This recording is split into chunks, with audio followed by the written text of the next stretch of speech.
السلام علیکم ورحمۃ اللہ۔ قدم بقدم اول قرآن سے آگے بڑھتے ہوئے ملاحظہ فرمائیں سورہ بقرہ کی 265 نمبر آیت۔ بسم اللہ الرحمن الرحیم۔ ومثل الذين ينفقون أموالهم ابتغاء مرضات الله وتثبيتا من أنفسهم كمثل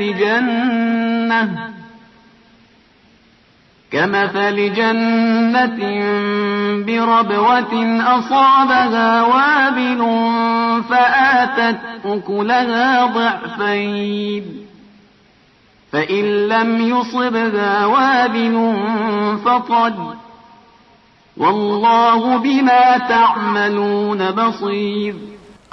جو لوگ اپنے اموال کو رضائے خدا کی طلب اور اپنے نفس کے استحکام کی غرض سے خرچ کرتے ہیں، ان کے مال کی مثال اس باغ کی ہے جو کسی بلندی پر ہو اور تیز بارش آ کر اس فصل کو دوگنا بنا دے، اور اگر تیز بارش نہ آئے تو معمولی بارش ہی کافی ہو جائے، اور اللہ تمہارے اعمال کی نیتوں سے باخبر ہے۔ عزیز ناظرین، تعلیم و تربیت کو پہنچانے کا بہترین طریقہ، تبلیغ یعنی اپنی بات کو پہنچانے کا ایک بہترین طریقہ مقایسہ ہے، کمپیئر یعنی کمپیریزن کرنا ہے، کمپیئر کرنا ہے۔ قرآن میں یہ بہت ہوا ہے، هل يستوي الذين يعلمون والذين لا يعلمون، عالم و جاننے والے نہ جاننے والے برابر ہو سکتے ہیں؟ هل يستوي الأعمى والبصير، کیا اعمیٰ دیکھنے والے اور جو اندھے ہیں وہ دونوں برابر ہو سکتے ہیں؟ هل يستوي الخبيث والطيب، خبیث و طیب، افمن كان مؤمنا كمن كان فاسقا، کیا مومن و فاسق؟ تو یہ مقایسہ کرنا، یہ کمپیئر کرنا قرآن میں جو ہے، یہ کمپیئر کرنے کی جو بات ہے یہ زیادہ ہے، یعنی بہت زیادہ ہے۔ اور یہ مشہور مقولہ تعرف الاشیاء بأضدادها، ضد کے ذریعے حقیقت اجاگر ہوتی ہے، پہچانی جاتی ہے۔ ان آیتوں میں یہی طریقہ اختیار کیا گیا ہے۔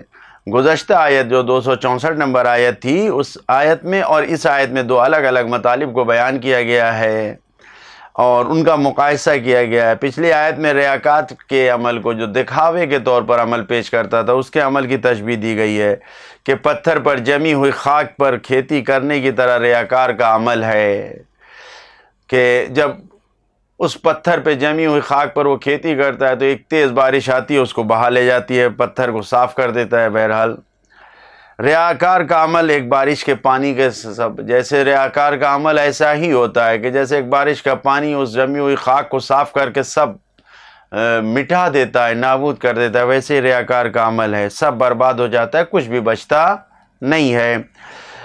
منافق، کافر، ریاکار، ان سب کا دل پتھر کی طرح ہے۔ اس آیت سے معلوم ہوا پچھلے آیت کہ پتھر کی طرح ان کا دل ہے۔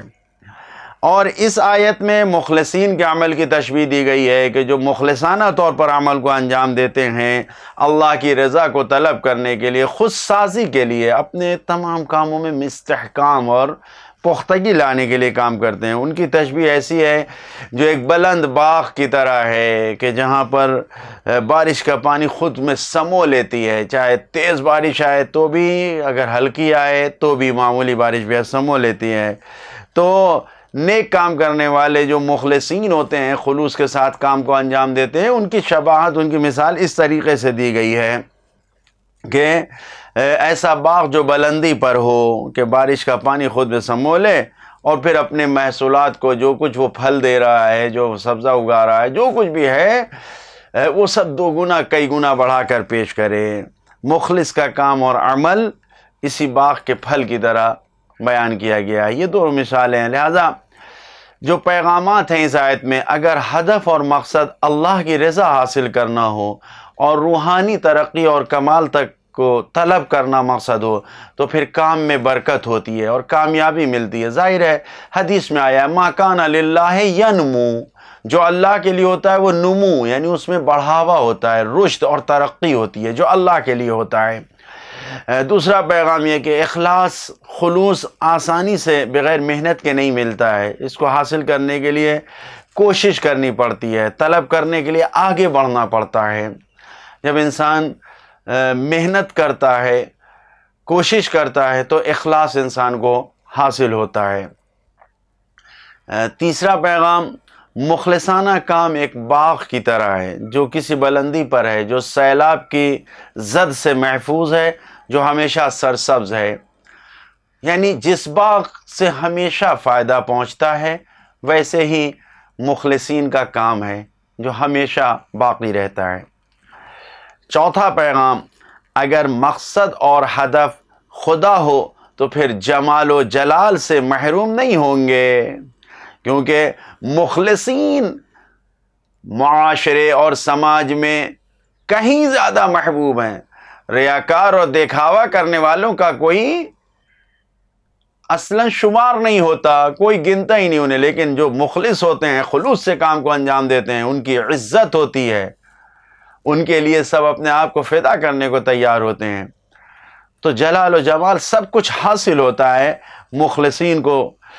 اور اسی طریقے سے جب خلوص کے ساتھ انسان نے انفاق کیا ہے تو پھر ایسے باغ اور کھیت کی طرح ہوتا ہے جو بلندی پر واقع ہو اور سب اسے دیکھتے ہیں اور سب اس سے لطف اندوز ہو کر لذت اٹھاتے ہیں۔ مخلصین کے عمل سے بھی سب فائدہ اٹھاتے ہیں۔ پانچواں پیغام، وسائل کے امکانات و وسائل جو ہوتے ہیں، سورسز کے فراہم ہونے سے زیادہ اس کا صحیح استعمال ہے۔ صحیح طریقے سے اس کو راستے پہ استعمال کرنا ہے۔ بارش کا تیز ہونا یا ہلکا ہونا، بارش تو ہوتی ہے، پانی برستا ہے، لیکن اس کی اہمیت نہیں۔ اہمیت یہ ہے کہ زمین کے اندر کتنی صلاحیت، کتنی کیپیسٹی ہے کہ اس پانی کو اپنے اندر سمو لے رہی ہے، جذب کر لے رہی ہے۔ اہمیت اس بات کی ہے کہ زمین کتنا پانی کو اپنے اندر اکٹھا کر لے رہی ہے، لہذا جتنا جذب کر سکے، سمو سکے، اتنی بہترین زمین ہے۔ مختصر یہ کہ خلاصہ یہ کہ انفاق مخلص، جو مخلصانہ طریقے سے انفاق کرتا ہے، وہ اس کی مثال اسی طریقے سے ہے کہ جو ہمیشہ سرسبز باغ کی طرح باقی رہتا ہے۔ لہذا عملی پیغام، کامیاب زندگی کے لیے مخلصانہ انفاق ضروری ہے، جس میں ذرہ برابر بھی دکھاوا نہ ہو، ریاکاری نہ ہو۔ جو انسان بغیر ریاکاری کے لیے صرف اللہ کے لیے قدم بڑھاتا ہے وہی زندگی میں کامیاب ہے۔ خدایا ہمیں مخلصانہ طریقے سے امور انجام دینے کی توفیق عطا فرما۔ والسلام علیکم ورحمۃ اللہ وبرکاتہ۔